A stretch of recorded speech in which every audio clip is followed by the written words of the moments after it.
വാസ്തവത്തിൽ 1948-ലെയും 75 അപേക്ഷിച്ച് 92-ലെ ഇതൊക്കെ 2-3 വസ്തുക്കുണ്ട്. 48-ലെ നിരോധന കാലഘട്ടത്തിൽ സമൂഹം നമ്മുടെ കൂടെ ഇല്ല, സംഘം മാത്രമേ ഉള്ളൂ അതിനെ നേരിടാൻ. 1975 ആയപ്പോഴേക്ക് അടിയന്തരാവസ്ഥയ്ക്കെതിരായിട്ടുള്ള പോരാട്ടത്തിലേക്ക് സമൂഹത്തെ നമുക്ക് മുന്നോട്ട് നയിക്കും. 1992 സംഘത്തിന് യാതൊരു പ്രശ്നവും ഉണ്ടായില്ല.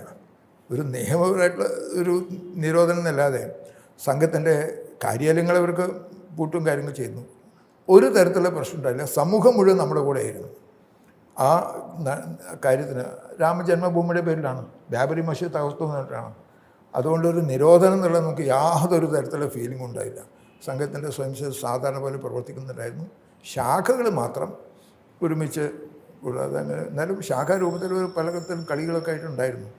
അതുകൊണ്ട് 92-93 കാര്യത്തിൽ RSS നിരോധനത്തിൻ്റെ അനുഭവമേ ഉണ്ടായില്ല എന്നുള്ളതാണ്.